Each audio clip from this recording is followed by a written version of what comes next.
அரசாங்கம் ஏயா இந்த மண்ட ஓட்டோட இந்த வயசான கிடக்குல தள்ளாடி 4 காலையில நடந்து 2000 கிலோமீட்டர் வந்து உட்கார கூட இடம் இல்லாம இடுப்படைஞ்சு வந்து எலும்பு முதுகெலும்பெல்லாம் வந்து போய் என் பிள்ளைங்க எல்லாம் படிக்கலையா, படிப்பறிவு இல்லாம இப்பதான் படின்னு அரசாங்கம் உதவி பண்ணுது, படிங்க படிங்கன்னு சொல்லி. அப்பெல்லாம் எங்க பிள்ளைங்களுக்கு படின்னு சொல்ல வரலையா. முடிஞ்ச அளவுக்கு நாங்க காப்பாத்தலையா. ஐயா ஒருத்தருக்கு கொடுக்கிற 10 லட்சம் ரூபாய் கொடுக்கிற ஒரு சுமந்துட்டு போல பணத்துக்கு கொடுத்தது பலியானது 400 பேருக்கு கொடுத்துருக்கலாமே. எங்க விவசாய கடனை தள்ளுபடி பண்ணலாமே. தனியார்ல வாங்கியிருக்கோம் ஐயா. எங்க வீடு நலமலாம் அடவுல இருக்கு ஐயா. எங்களுக்கு வேற வழி இல்லை ஐயா. ஏதாச்சும் வேலை கிடைச்சா கூட போலாம். எனக்கு வயசு இல்லை ஐயா. என் பிள்ளைக்கு படிப்பு இல்லை. ஐயா சொல்லணும்.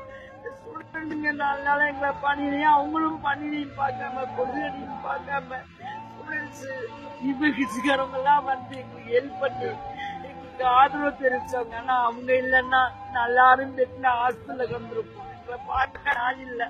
இந்த பூரா எங்களுக்காண்டி உலகம் பூரா தெரியறதுக்கு நீங்க தான் ஆதரவு கொடுக்கணும். எங்களை தெரியப்படுத்துங்க. நாங்க விளம்பரத்துக்காண்டி வரல. நாங்க வீட்டுல படுற கஷ்டம் இப்ப ரோட்ல படுறோம். ரோட்ல பட்டாலும் வீட்டுல செத்தாலும் எங்களுக்கு யாருன்னு தெரியாம போயிரியா.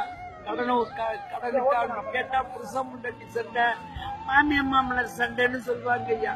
ஆனா இங்க உயிர் கூட போக்கலான்னு நாங்க நினைச்சோம். இந்த உயிர் போக்குனா கூட இங்க அனுமதி தரல போலீஸ்காரவங்க. ஆனா போலீஸ்காரவங்க நான் அங்க காட்டுறேன், அவங்கள காட்டுறேன், இவங்கள காட்டுறேன்னு சொன்னாங்க. இந்த பன்னீர்செல்வம் ஐயா வந்தாரா முதல் நாள் வந்து இங்க எழுநன்னு வந்து கூட பாக்கலாம். ஆளுங்கட்சிக்காரங்களே இந்த மாதிரி இருந்தா எதிர்கட்சிக்காரவங்க போராடினாலும் வாய மூடு, போலீஸ்காரங்க விட்டு உங்களை வெளிநடத்திடுவேன்னு சொல்றாங்க. எங்களை பத்தி குரல் கொடுத்தாலும் சட்டசபையில குரலை ஏத்துக்க மாட்டேங்கிறாங்க. இதுக்கு நீங்க தான் ஒரு தீர்வு காணணும். இதெல்லாம் பார்த்துட்டு நீங்க சும்மா இருந்தீங்கன்னா நீங்க சோறு சாப்பிட்றதே வைக்கப்படணும். நானே இந்த வீடியோ பேசி முடிச்சுட்டு போய் சாப்பிட தான் போறேன். சாப்பாடு கையில் எடுத்துக்கு ரொம்ப கூசுது. எல்லாம் ரோட்ல உட்காந்துருக்காங்க. டெல்லியில நிறைய பெண்களும் இருக்காங்க. எல்லாரும் விவசாயத்தை காப்பாற்றணும்னு போராடுறாங்க. ஆனால் விவசாயத்தை யாருமே காப்பாற்ற வேணாம். மனுஷங்க சாப்பிட்ற வரைக்கும் விவசாயம் இருக்கும். நமக்கு தேவையானவங்க இப்போதைக்கு முக்கியமானவங்க யாரும் விவசாயிங்க தான். அவங்க இதை விட்டு போயிட்டாங்கன்னா பெரிய பெரிய கார்பரேட் கம்பெனிக்கு விவசாயம் போயிடும்.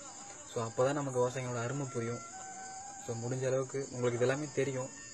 இருந்தாலும் இதை மறுபடியும் ஞாபகப்படுத்த வேண்டியிருக்குது. முடிஞ்ச அளவுக்கு வேறு போஸ்ட்லாம் போட்டு தவிர்த்துட்டு நீங்கள் இப்போ தான் டெல்லிக்கு போயிருக்கோம். இவ்வளோ நாளாக தமிழ்நாட்டுக்குள்ளேயே பண்ணிகிட்டு இருந்தோம். இப்போ தான் வந்து இந்த நெட்டுக்கிட்டலாம் வந்துருச்சு. ஸோ இப்போ இந்த ப்ரொடெக்ஷனை கொஞ்சம் பெருசாக்கிறதுக்கு வாய்ப்பு நிறைய இருக்குது. ஸோ முடிஞ்ச அளவுக்கு வேறு போஸ்ட்லாம் போட்டு விட்டுட்டு இந்த போராட்டத்தை கொஞ்சம் பெருசாக்க ட்ரை பண்ணுங்கள். விவசாயிங்க இல்லை நமக்கு பின்னாடி அப்படின்னா நம்ம தோற்றுருவோம், அடிமையாயிருவோம். ஸோ தயவு செஞ்சு விவசாயிகளை காப்பாற்றுங்க. விவசாயத்தை காப்பாற்ற வேணால் விவசாயிகளை காப்பாற்றுங்க.